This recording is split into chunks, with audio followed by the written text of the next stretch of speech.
You'd have to be a little bit goofy to think of the Pittsburgh defense as one that doesn't pursue the quarterback, but I can be a little bit goofy. Good morning to you. Good Friday morning. I'm Dejan Kovacevic of DK Pittsburgh Sports, and this is a goofy edition of Daily Shot of Steelers. Comes your way bright and early every weekday. If you're into hockey and or baseball, I also offer daily shots of Penguins and Pirates in the same place that you found this. Mike Tomlin had this to say the other day in Orlando at the NFL annual meeting as it relates to the slot corner position that very clearly is the only completely vacant position on the entire roster.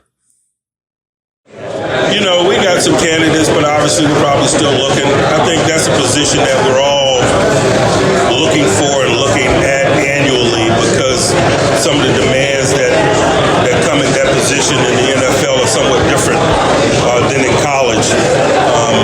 In college, man, oftentimes that guy is a safety-like guy.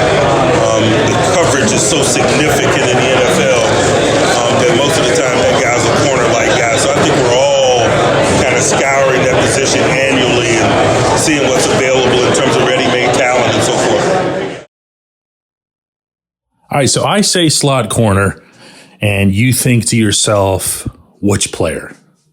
Do you do that too? Yeah, I go right back to Mike Hilton.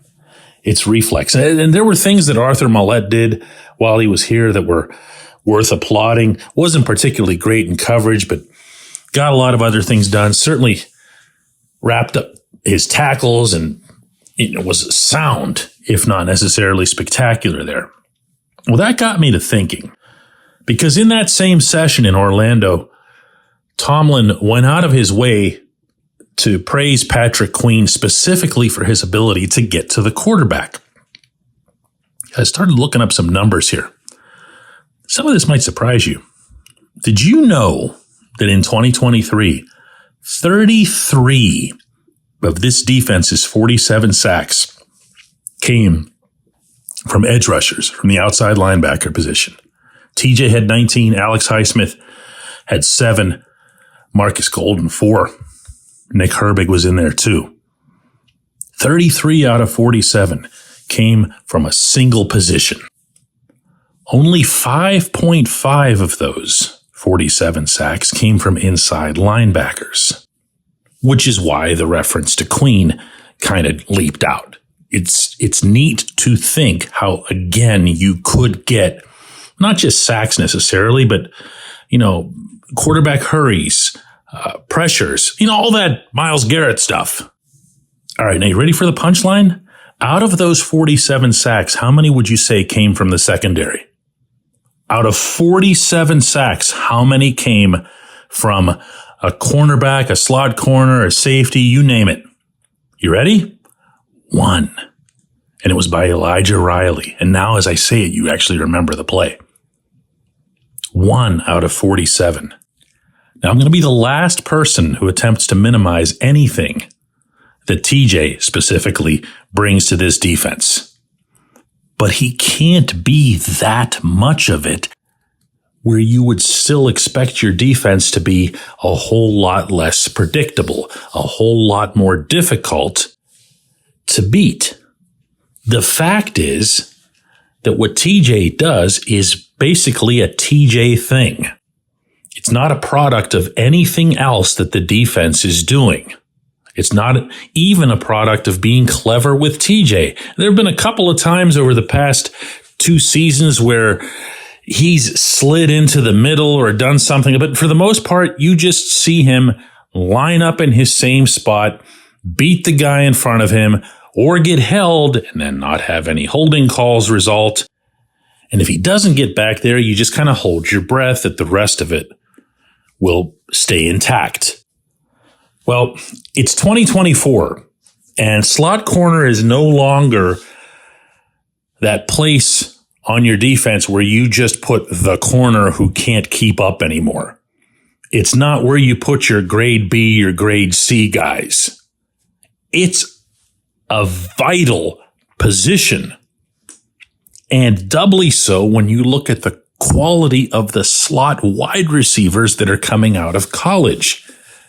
It's becoming a signature position where some of the best receiving talent is lining up there. Now, did the Steelers get lucky with Hilton? Sure, of course they did. Anytime you have somebody who's undrafted, you got lucky. No one can brag about nailing someone who's undrafted because you passed on that individual 7 times yourself. But I said this at the time, and I don't mean to be digging up old bones. They needed to keep that player. Well, since he's been gone, since he's been in Cincinnati, look, I'm not suggesting he's, the consummate defensive player or whatever. I don't mean to be overselling Hilton either. But I can comfortably say that in the same breath that I say he hasn't been replaced. Now, how do you do that? How do you go about that? Do you draft slot corner? I don't think the draft has evolved to that extreme just yet. It might. But I think the much more reasonable, the much more plausible path here is to go get one from somebody else. If that means free agency or a trade, whatever, you're going to have to get this player. Do they have to be a star? I don't know. I mean, this kind of harkens back to what I was discussing yesterday about the second outside corner or the second safety. You don't have to overspend or spend at some super high level at every position, in large part because you can't. But you can get yourself a real player here. And within that, you can get yourself somebody who can get to the backfield every once in a while. Make that defense look a lot more diverse and more dynamic than just saying, hey, we have TJ. When we come back, J1Q. Luxembourg, Garbett, Kelly & George, LGKG is a personal injury law firm in Western Pennsylvania that represents people hurt in car accidents or who need help with workers' comp or medical malpractice. When the attorneys at LGKG make you a promise, they keep it. They've been keeping promises in our region for over 80 years. LGKG's been AV rated, the highest rating a law firm can receive, and they've been designated super lawyers. That's actually a thing for over 15 years. It's a rare combination. LGKG has offices in Cranberry, Newcastle, Beaver Falls, Butler, and Elwood City. Learn more about them by visiting lgkg.com or by calling 888-842-5454. LGKG.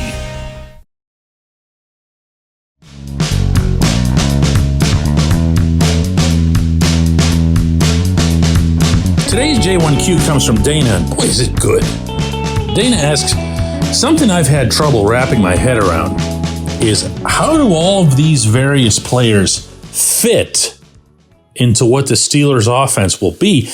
And I keep getting hung up on the offense as it was and keep forgetting that we don't know what this offense will be. I have trouble seeing some of this working as it was, but Arthur Smith is going to come in with an actual offensive scheme, something that the Steelers obviously haven't seen for a couple of years. Here's to hoping that they make all the right moves on offense. Dana, I am so with you on this, my friend.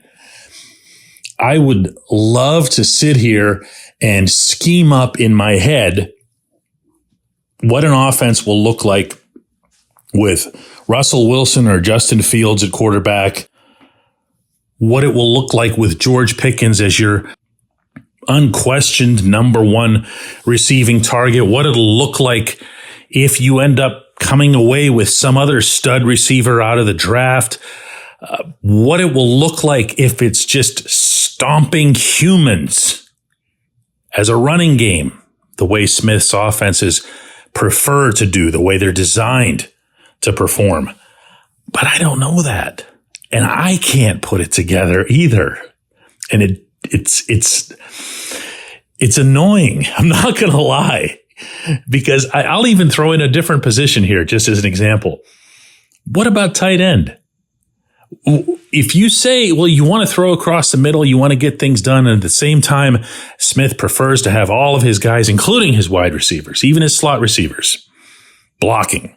He wants them to be physical. He wants everybody to be physical. And you can say, well, that, Pat Freiermuth should be a really big part of this then. And then you look back at, I guess what a lot of people in Atlanta were disappointed with, I don't know that they should have been, but they were, with the production of a Kyle Pitts, who was a very, very high pick as a tight end. The Falcons didn't use him all that much, certainly not to what followers of that team had hoped to see. So I have no idea. And then for Mike Tomlin to throw in that playful little tease the way he did in Orlando this week, that little stay tuned line with the big smile on his face, that had me going all over trying to figure out where this will go. So I don't know either, Dana. I do know that it's way easier right now in this moment to put things into place as far as the defense goes. But when you're talking about a new coordinator, a wholly new from the outside coordinator, you're also talking about a whole new playbook. And I don't believe that it's enough to just look at what Atlanta did and say, well, it's going to be a lot like the Falcons. I'm sure it will in some capacities, but I'm also sure that he's coming here to a completely different set of players. And there's no way he's just going to stuff square pegs into round holes. I appreciate the question. I don't have an answer for it, as you can tell, but I'm very eager to begin getting one when OTAs get going. I appreciate everyone who listens to Daily Shot of Steelers. Have a terrific weekend. We'll be back Monday with a new episode.